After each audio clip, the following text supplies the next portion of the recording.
I like this team much more than I like those teams, and I really like those teams. But I think I think we're a nightmare. I'm sorry, Reds fans, but Joey Votto kind of jinxed you. Now, I love Joey Votto. He has easily been one of the best hitters of my lifetime. But you can't call your team an effing nightmare and then come out and be the first team in Major League Baseball history to get shut out in a playoff series. So we're going to go ahead and break down the Reds versus the Braves in just a second, as well as Fernando Tatis with maybe the best bat flip of all time, rivaling Jose Bautista. And then we also have some beef between Ronald Acuna Jr. and Trevor Bauer over on Twitter. If you do not have a Twitter, I got your back. It's a lot of fun. But without further ado, let's start talking baseball. Now, I guess there was a nightmare involving the Reds, but it was their own offense. Like I mentioned in the intro, the Braves shut them out in back-to-back games, and the Reds go scoreless in that series. The first time that it's ever happened in the postseason, as rookie Ian Anderson. Why do I keep saying that? Ian Anderson. Okay, there we go. I think I have so much PTSD from the Brad Hand experience that I'm trying to say Henderson. It's Anderson. This guy's actually clutch in the postseason, unlike Brad Hand. Yesterday, he dominated in his postseason debut, going 6 innings, only allowing 2 hits, 0 earned runs, and then the cherry on top is he strikes out 9 different Cincinnati Reds. The Reds kind of looked like a Little League offense yesterday. It was either home run or bust, and yesterday, because they didn't get the home run, they scored a fat goose egg. Ronald Acuna Jr., he got the party started in the 5th, and then Ozuna and Duvall, they put the finishing touches on it. After the game, so we all know that Trevor Bauer has his little strut where he strikes out someone and he's feeling himself. He does that little Conor McGregor thing. Well, after the game, Acuna went on his phone and decided to tweet out a GIF of someone doing that, and the caption was, "Go home." I mean, if you talk to Trevor, I know that he's not taking offense to this. He's thinking, well, that's an opportunity for me to market myself and try and come back with a good response as well. And that's exactly what happened. So Acuna trolls him. Trevor Bauer trolls him back. I can't play it, unfortunately, because he used a copyright song. But then Acuna responded to Trevor Bauer's troll and said, "Ha ha ha ha, you funny bro." Thank you. Thank you. No one's getting offended by this. We're allowed to have fun. I think Reds fans were a little bit upset because their team just lost and Trevor Bauer's out here having fun. But the key word of that sentence is having fun. That needs to happen more often in Major League Baseball, as well as have little mini rivalries. Acuna and Bauer, when they were battling, they were staring at each other in the eyes, so it was competitive. Now it's fun-natured. I'm all for this. So let me know in the comment sections down below, what do you make of Acuna and Trevor Bauer beefing on Twitter? And also, what do you make of Joey Votto calling his team a nightmare and then becoming the first ever team in postseason history to get shut out? So with that win, the Braves are moving on to round 2, and they will play the winner of the Cubs and Marlins game. So let me know in the comment section down below, who will the Braves be playing, Cubs or the Marlins?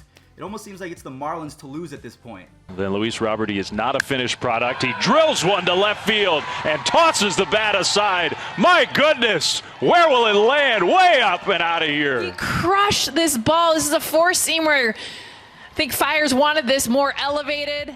That home run that you just saw from Luis Robert, that traveled 487 feet. Luis Robert also has elite sprint speed and elite defense and a great arm. That's not fair. But regardless, I know I can fanboy over Luis Robert from time to time, and unfortunately his home run did not mean anything as the White Sox take the L yesterday, as the A's will not take no for an answer. They are not going home. Sean Murphy, he kind of pulls a Ronald Acuna and he sparks the offense as the A's rally past the White Sox pitchers. They kind of imploded. And then yesterday I said that Liam Hendricks threw 50 pitches in game number 2. I never thought that he could come back the next day and pitch 20 more pitches, which he did. He's an absolute savage. He strikes out the side, and my bracket is officially completely busted. I know I got the Rays right, I got the Yankees wrong, I got the Astros wrong, I got the White Sox wrong, I got the Braves right, and I got the Dodgers right. So far, I'm not doing well, and I think everyone else can kind of relate because everyone's bracket is completely busted. But now we can all lick our chops. Yes! Yes, we finally are going to get an Astros versus A's playoff series. We have Mike Fiers on the A's. We all know before the season started, he spoke to a publisher and he snitched on the Astros, and that caused them to really just, as an organization, implode. So it's going to be the Snitch. Now, of course, a lot of people are going to be offended when I call him that, but it's going to be Mike Fiers, the Snitch of the Astros, versus the Astros in a playoff series where it matters the most, where the Astros are coming for everyone's neck and saying, we are good baseball players, just like Carlos Correa said. What are you going to say now? He should have never said that. Let your play do the talking. And so far, they are doing that. So I think that this is going to be a wild but entertaining series. All the props in the world to the Cardinals offense. I do have to tip my cap because they have shown up so far. But the Padres offense, yeah, they're the Padres. 2-2, Fernando. And your punch, De Leon. Again. Tatis, he's going to lead Sports Center. He's done it again. Another home run, and the Padres add to their advantage. An opposite field shot that he knew from the get-go, and a bat flip. Fernando Tatis Jr. broke the internet yesterday.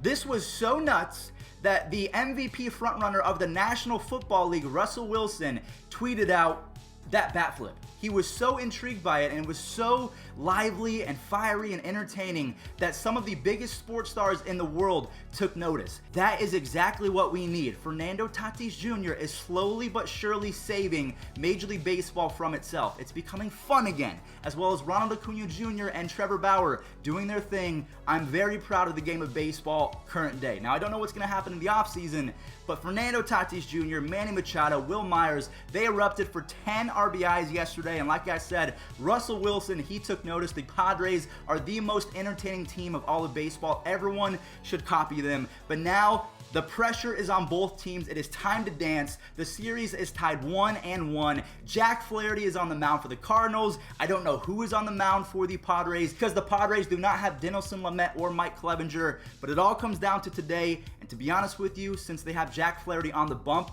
the Cardinals, they have the advantage. Jack Flaherty is a beast. Now the pitch. Barnes up the middle into center field for a base hit. Betts on 2-0. Bangs one down the left field line. It's a 1-2 to Yelich. Swung on and missed. 2 out, nobody on here in the 6th. And Jed Jerko coming up. There, a curveball call, strike 3. You saw the highlights. He did it. He did it. Aside from the Indians winning a World Series, the one thing I wanted and just I prayed to the baseball gods that would happen was a good postseason showcase from Clayton Kershaw. One of the greatest, if not the greatest, regular season pitcher of all time has been awful in the playoffs. And yesterday, he threw a virtuoso 8 shutout innings, 13 strikeouts, and he gets some help in the 5th inning by none other than Mookie freaking Betts. The Dodgers are ready to eat the lunch of every single opponent that they face. Clayton Kershaw is ready, and they will face the winner of the Cardinals and the Padres series. This playoff so far has been insane, and I am so pumped up. I'm in shock right now by how good this playoff series has been so far. Like, every series has been wildly entertaining. So I don't know if this expanded playoff thing is a good idea, but it's been entertaining to say the least. All right, everyone. Well, that is going to do it for today's MLB recap. There were only 4 games from yesterday. As I said, the Cubs versus the Marlins game was in fact postponed. So that's going to be today as well as the Cardinals game. So unfortunately, because there are only 2 games happening today, I can't make a full video tomorrow. So I'll go ahead and cook up something awesome. It's still going to be a great MLB video, but we'll save the juicy stuff for Saturday. Actually, there's no games on Saturday. So there might not be an MLB recap for a couple days, but I promise you baseball content is still going to be ever present on the channel. It's not going anywhere. Thank you all so much for the love. Thank you guys for having my back on Twitter with all of the trolls recently. Love you guys. Thank you all so much for everything, and enjoy this day in MLB history, because we haven't done that in a little bit, but enjoy it. The 1-2, and there's a line drive and a base hit into right. Kepler's going to score, and B.J. Upton has hit for the cycle, driving in his 6th run of the night. That will make it a 12-1 game.